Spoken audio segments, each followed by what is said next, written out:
Rugged Stuff magazine was built right after the docket was started. This one was dug in 1901 in a natural cavern which already existed in the area. During the Second World War, it became one of the primary targets for the French bombers who came to bomb Gibraltar.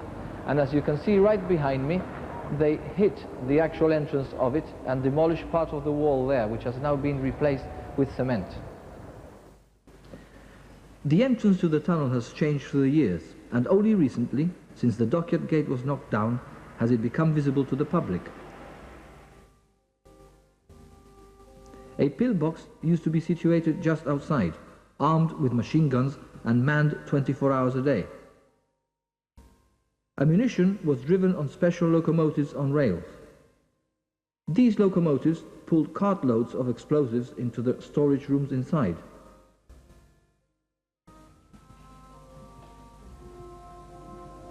As we walk into the tunnel, it is easy to appreciate its great expanse. The rail tracks are still visible. The tunnel goes a long way in before reaching the storerooms. The rails are made of bronze as an anti-spark precaution. Because of the quantity of ammunition which used to be stored in Rugged Stuff, everything had to be made safe. Many precautions were taken, and no smoky materials were allowed inside.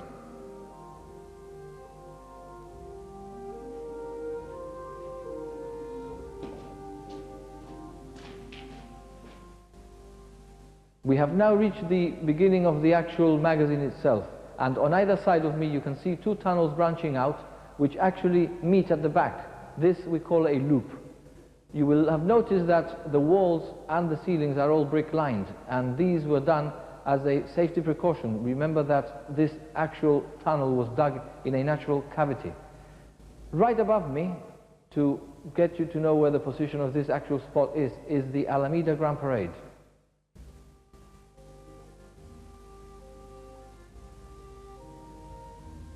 Tunneling in Gibraltar did not end with the Second World War. The last tunnel was excavated by the Royal Engineers and was completed in 1968. Mole's End Way is 3,690 feet long and leads to Fossway in the south area of the Rock. The Royal Engineers originated from the Company of Military Artificers raised in Gibraltar in 1772. They were affectionately known as the Moles. The tunnel was named Mole's End to commemorate the 195 years of tunneling.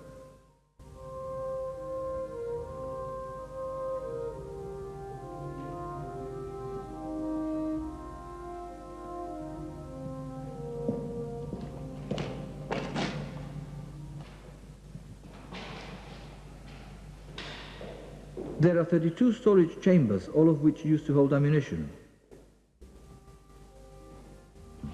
Standing separate from each other, they are all the same in size and lie empty with no signs of what they used to house.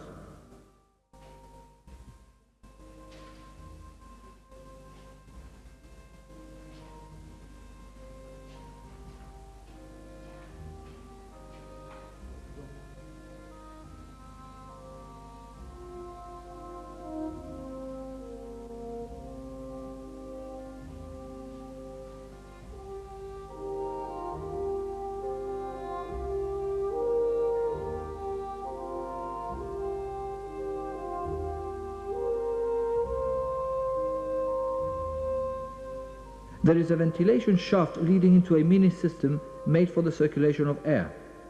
This is paramount for the safety of the ammunition, because the humid environment was not good. This shaft secured a constant temperature.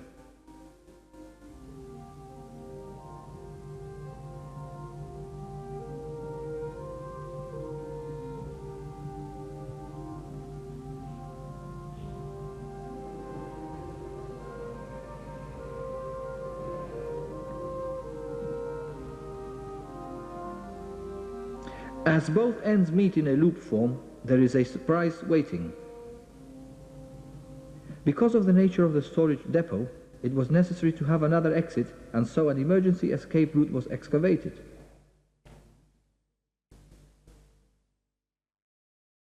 These steps lead to Gardiner's Road, quite a distance from where we entered.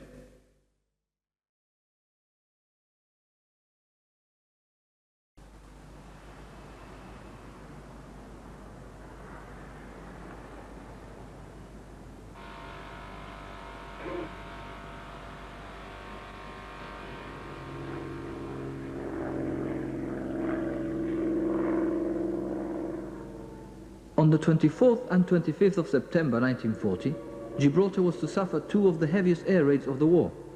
This came about as retaliation by the French for the sinking of their ships in North Africa and for the killing of many of their sailors. About 100 aircraft in waves of 4 or 5 systematically bombed Gibraltar. Each raid lasted approximately 2 hours and over 500 bombs were dropped. Many of these fell into the sea.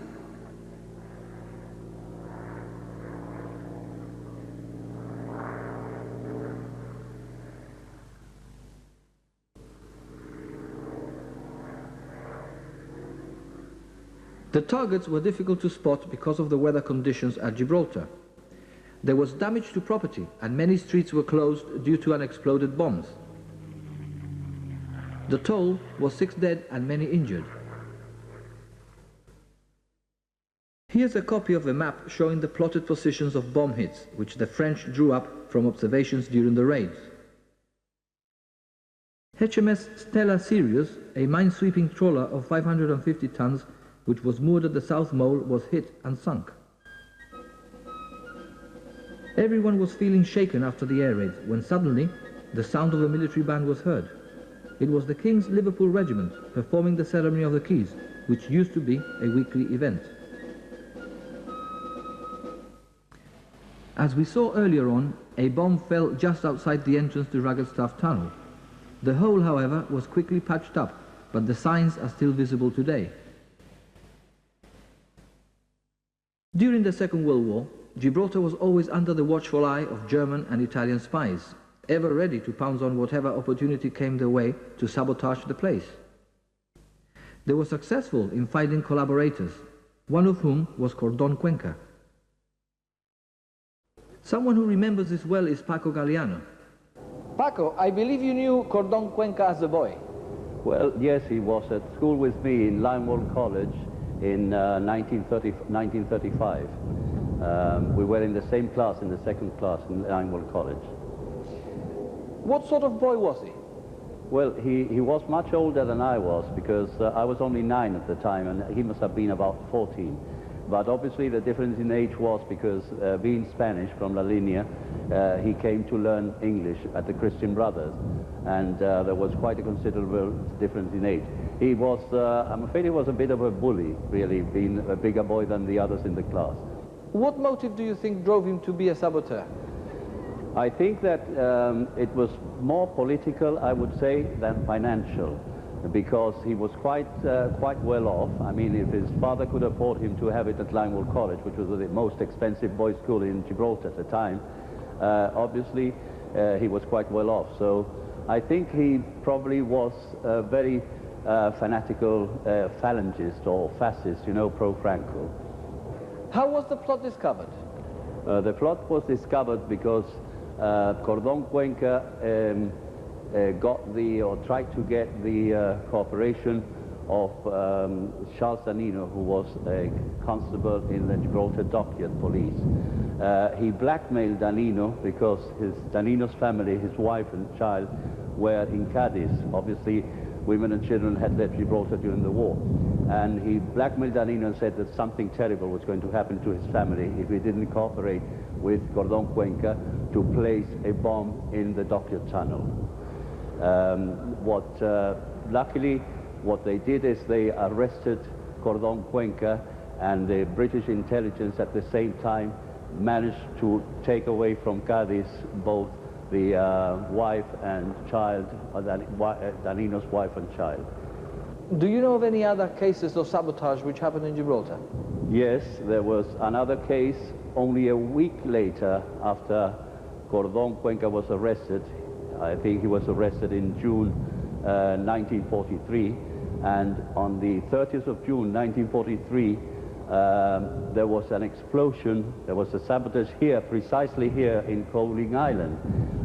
This was another Spaniard, Jose Martin Munoz, who managed to plant a bomb here in Coaling Island where all the oil tanks were at the time, and obviously an enormous amount of damage was caused.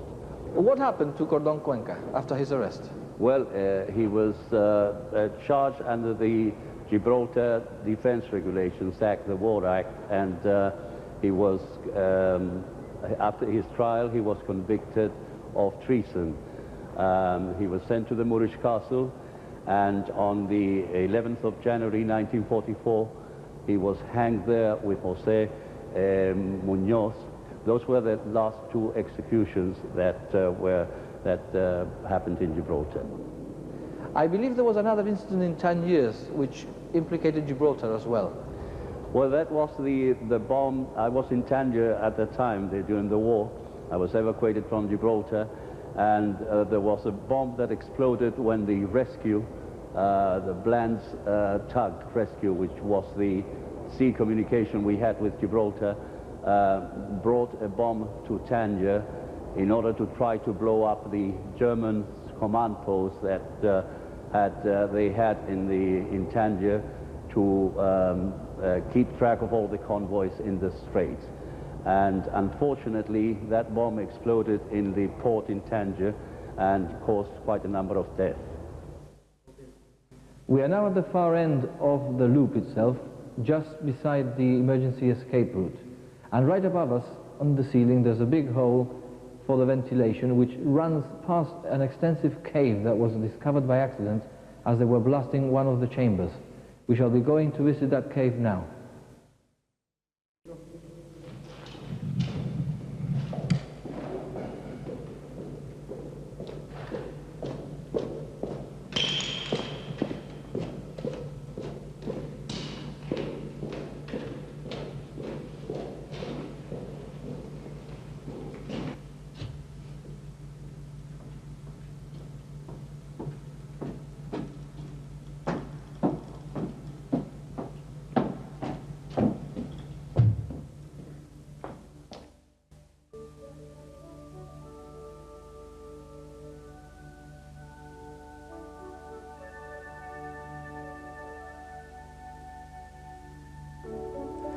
Ragged Staff Cave and the Silent Pool were discovered when new underground magazines were being constructed.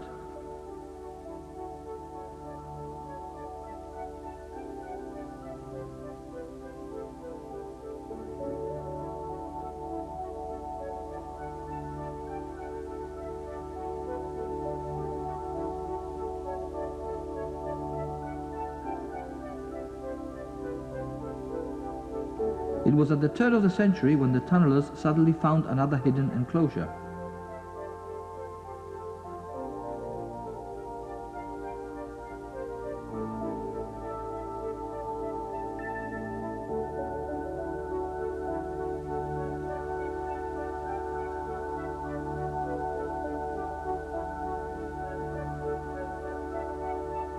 The pool, it appears, was for many years a dry pool.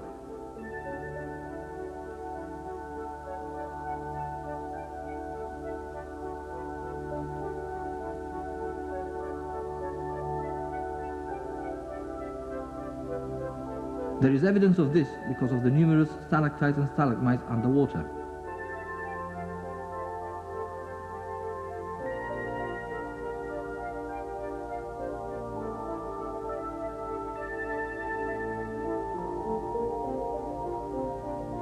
With such a flow of clean water coming in through a natural filter such as the rock, time wasn't wasted to have pumps installed.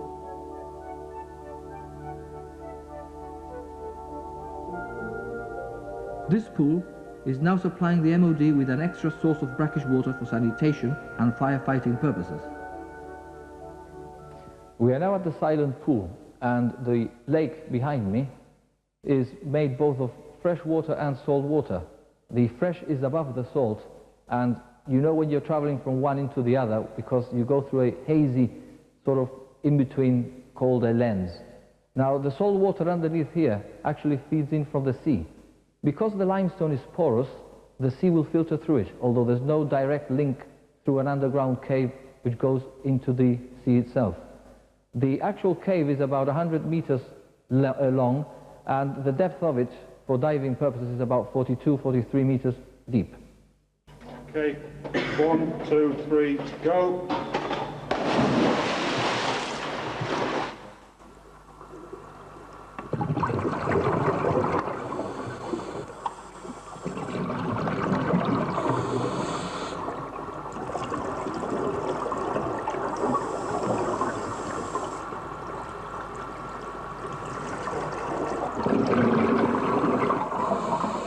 Divers find this pool a challenge because of its unique qualities. This is the only cave we can dive within Gibraltar. Secondly, there is no clear surface, so we haven't, if any accidents happen, then we have to send divers in to get them out because they can't come to a surface. All they hit is their heads on the rock. The other thing is, with it being fresh water on top of salt water, of course the buoyancy for us when we're down there changes. So we have to be careful with that side of things as well. So all in all, it covers a multitude of dives for us that we can't do in the normal sea. Down there, it's very clear because it is with it being very still water, it's very clear. They get down to the halocline, the change of the fresh water to salt water, which today is at around about 29 meters. There's no current like there is in the sea, so, and everything's very calm down there. The only thing we have to be careful of is kicking up the sediment that's around the rocks in there, because then the visibility down there goes from sort of 10, 15 meters, 20 meters plus to literally nothing. Extra precautions are taken before and during a dive in a pool such as this one. Oh yeah, we have all the safety kit on shore as well, plus 2 divers are there ready in case there are any accidents to the divers that are actually in the water. This takes about 2 weeks of planning prior to coming here, having permission to come in here and dive, getting the right divers, the right grades of divers together to be able to come into here and do it, because they, of course, got to be experienced divers before they can take on this sort of dive. Right behind us we have an extensive cave which branches off up into the upper rock, past the ape's den actually, and we do go through another pool of a smaller nature to this one.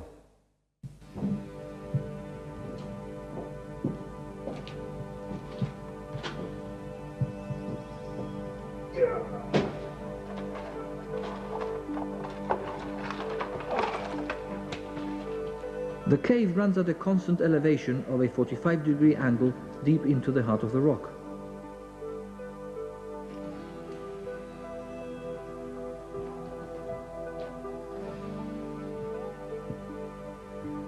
The ventilation system starts at the entrance to the cave itself, and further outlets were dug as the system itself was being built.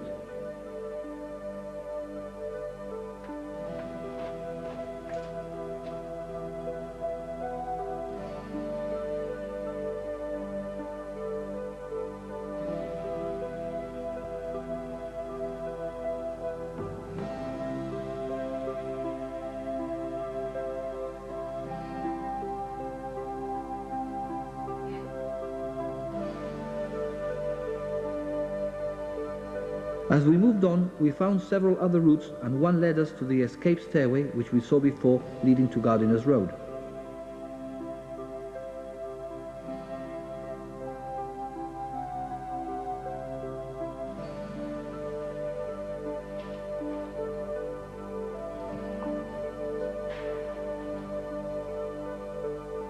Here we can appreciate just how far inside the rock we really are. The cave runs under the Rock Hotel area, up to the ape's den.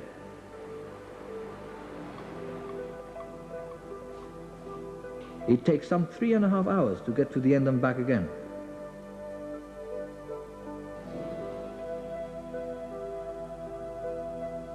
A new extension was discovered and was called Crystal Cavern because of the amount of crystallization found in it.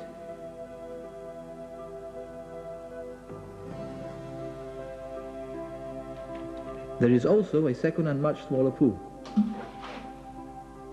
There are no signs of remains of living creatures in this system of caves, although there is evidence of extensive flooding in the past.